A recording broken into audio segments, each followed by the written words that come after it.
Day morning edition of the Opinion Project. That's right. Welcome to the mop.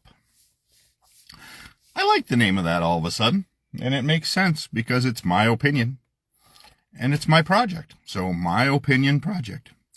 So welcome to the mop on a Tuesday morning with a severe overcast day here again in southwest Wisconsin. Talking about sun coming, which will be great. Visit to the dentist did not go well yesterday, which I expected.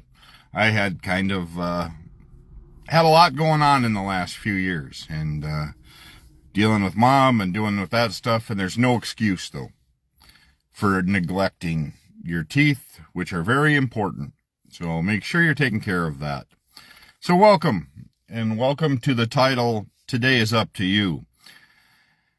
If we allow people to dictate on the way our days go, we are all in a big trouble. Whether it's based on emotions, whether it's based on what happens in the world, if we are solely stuck to politics on how it makes us feel, we are in trouble, because I will tell you what, they do not care how you feel. If you are surrounded by people that are not caring how your days are or how you are going, it is time to find a new supporting cast of people in your life. So make sure that you are surrounded by people that help you in the direction you want to go. If they see that you are falling behind, make sure that the people around you are willing to slow up, carry, help, whatever, to get you back up to speed. We have enough going on in this world with emotions, with disrespect. You know, the more I see frustrations, I just heard a story this morning. Young kids, little pickup truck or a pickup truck in Muscadet by the beauty salon, selling sweet corn. They're 6 years old, something like that. They had a cash box chained to their truck. When it's right on the main street there. Somebody broke the cash box open and took the money out. And this is how young kids get to see our world out of the bat. It's pretty sad when we have to have fruit stands, flower stands, whatever it may be, with double armor steel cash boxes put into post, concrete, whatever it is, because people steal the cash from good, hard-working young children that are trying to do and learn, and grandparents or parents trying to teach them to do the right thing, and they get affected by people doing the wrong thing. But that experience, to go along with today, is it's up to them on how their day goes. So how does a parent then try to uplift somebody that is 6 years old or whatever and sees the actions of adults or kids? If these are juveniles and you know who they are and you are a parent, if you haven't blistered their ass already and told them to give the money back, you are part of the problem. I would guarantee you that if my mom saw me when I was a teenager with extra money somehow, and she would have heard that I would have done, which I never would have because I feared for my life, that she would have probably beat the hell out of me. And yes, I was a solid young man, but I still wasn't dumb enough to push my mom's buttons like that, because she probably would have beat the hell out of me anyway, or spanked me pretty hard. It wouldn't have been beat the hell, it would have been more spanked and then verbally yelled at enough to know that that's just not something you do.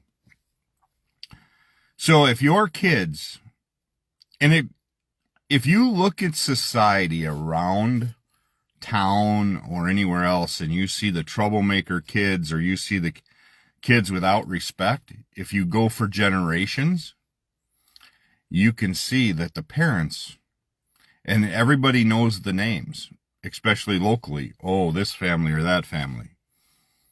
And if you're proud that your generation or your namesake is based on disrespect or hell raising or whatever it may be, you're also part of this problem. If you have taught your kids disrespect and everything else, to law enforcement, to whatever it may be, to people who believe in a different political party, you are part of the problem. You know, it's kind of like this whole gay marriage thing or anything else. If it irritates you, don't get married to somebody that's the same sex as you. It's that simple. If you don't like the fact that men are dating men or girls are dating girls, whatever it may be, don't do it. They're not forcing their way onto you. They're just asking to be treated equal, and they should be. Why not? They're individuals. They are part of this country. What does it matter to you? So it is up to you. If you want to act out or whatever, you are the jackass in that equation. If that rainbow flag that you see really boils your skin or anything else, it is up to you. You're the jackass of it all. That flag shouldn't bother anybody. It's a flag. It represents whatever, people loving each other, whatever it may be. And they deserve to be treated equally. That's why we live here. It's not up to you to decide who goes to where or whatever. You know, it's funny when people bring up religion. Oh, we can't vote for him because it's abortion and whatever. If you are using the Christian faith based on just abortion alone, you better read about the other things that are mentioned in there too, such as eating pork or whatever it may be. See, I'm not a biblical person as far as I believe in the good Lord above, and I know Jesus did what he did for me. And that's all, and it makes me react different to people. But I don't use it as an argument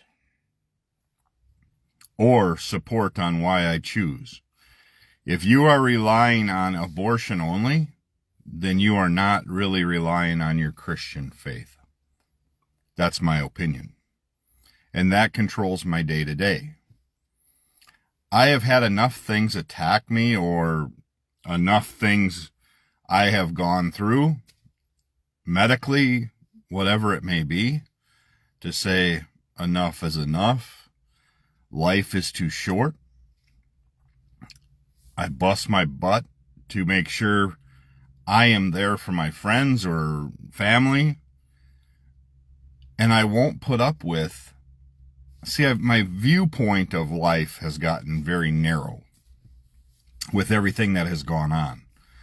That it is up to me on how I am going to treat people. If you treat me badly, I'm not going to return the favor. I'm going to walk away. If I don't hear from you, if I don't hear how things are going or anything else, I am going to walk away. Because I imagine that's what you did. If you have nothing to do with me and you get irritated with what I say and you don't have the ability to talk it out at first, if you come to me and say, hey, Chris, you really hurt my feelings with this, and I say, too frickin' bad, and you walk away, then I need to know. Then I know why, because I was the jackass. However, if you don't ever come and we talk it out or we allow each other to work it out, don't expect people to just hang around. If I've upset you ever and somebody doesn't let me know, how do I know? If you're irritated with what I say, especially during this project or anything else, and you don't message me or you don't call me and say, hey, Chris, you know what?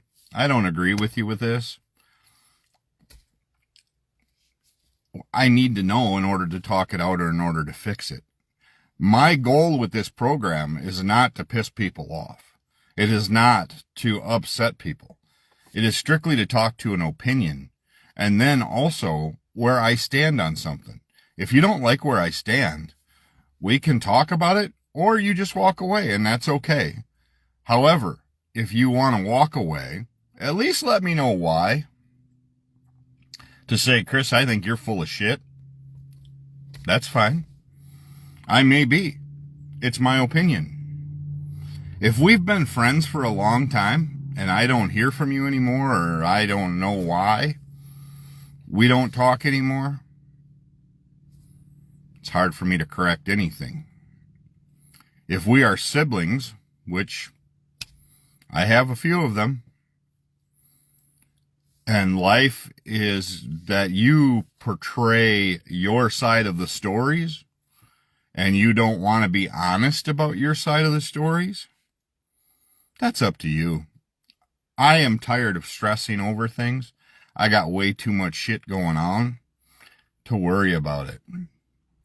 I just am not going to worry about it. I'm moving on, going from there.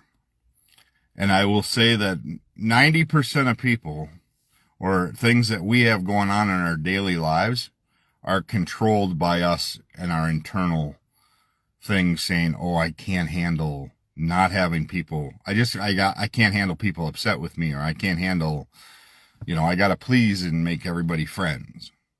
You are going to stress yourself out from that scenario.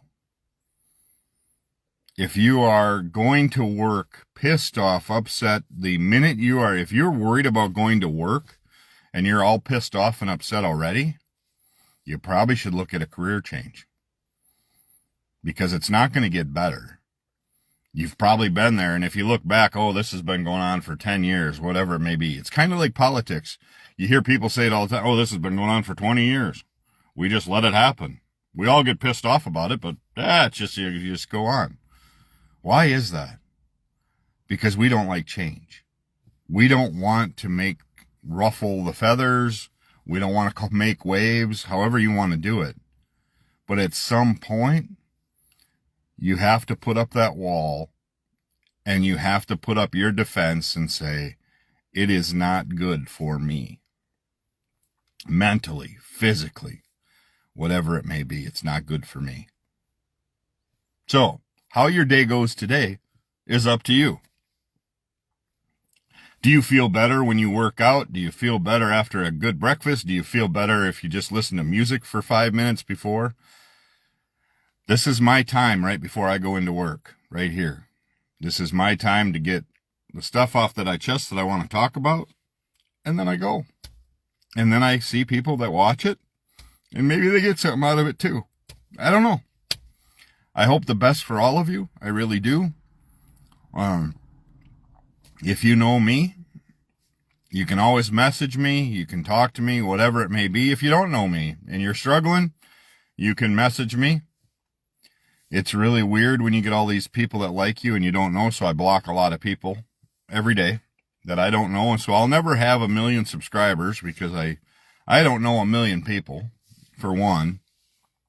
Nor do I want 1 million people following me. I want the people that I know, or people that know people that I know. So that's kind of where the circle ends. If I see we have mutual friends or anything like that, I let it go. But that's where I'm at. This is more just for people around me. So I'm going to end with this, because it was a great day yesterday after I got through all the emotional stuff. So, been a year without Mom, planning her second annual Marcy Strikes Out Alzheimer's shootout, getting that planned. And I was blessed to go down to the mailbox on my way to a bowling meeting, which we had a bowling meeting last night, and we got one on Wednesday night. Wednesday night it'll be for the Thursday Night League, so I'll be going then on Wednesday to the bowling alley again. But went to the mailbox. There was a package in there, and EJ Tackett, Natalie Tackett. EJ, phenomenal bowler. Natalie, phenomenal bowler. EJ supported us last year, my event last year, for the first annual with an autographed jersey. He sent me one this year. Again, Natalie and EJ, you don't know me from Adam. Thank you very much. They actually own a bowling alley in Indiana. They have a cute little son named Trip. And right now they're in Australia. EJ's bowling. And I think Natalie might be bowling that event too. But EJ sent me an autographed jersey yesterday. They don't understand how much that stuff means to me. Verity Crawley, Stephanie Johnson, the PBA, sending me these autographed donations. They don't understand how much it means to me to be able to honor my mom with this tournament.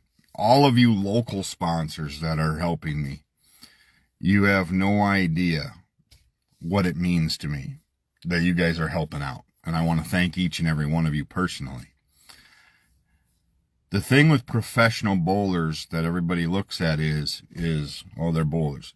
They are supreme athletes.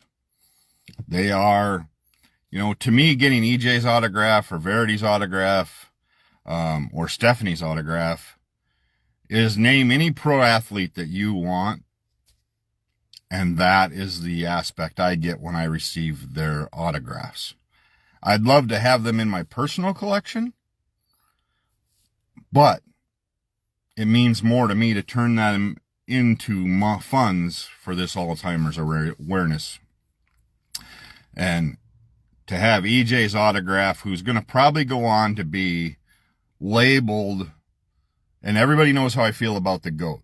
The word GOAT I don't like, because greatest of all time, I don't use that word.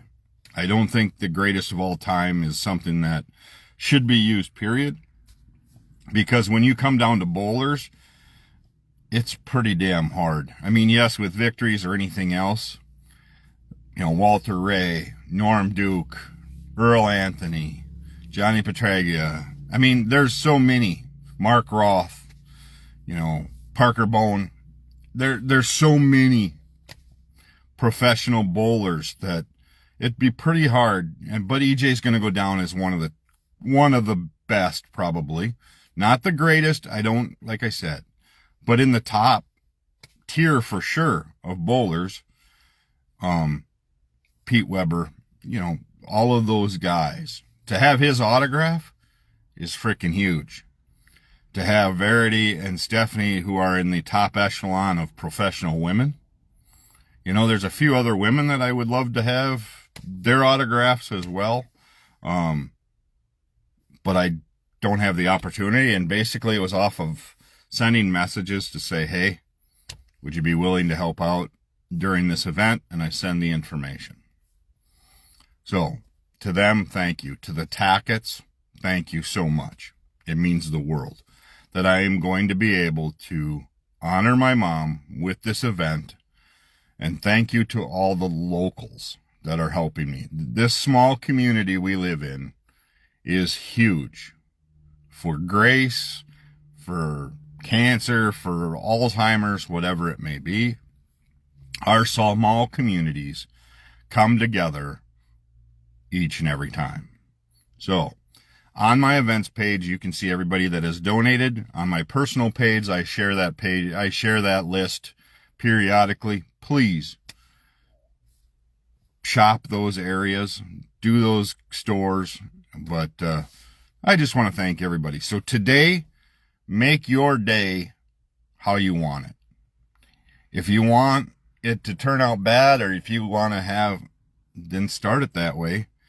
Otherwise, try to figure out a way to start your day in a positive aspect, in a positive movement.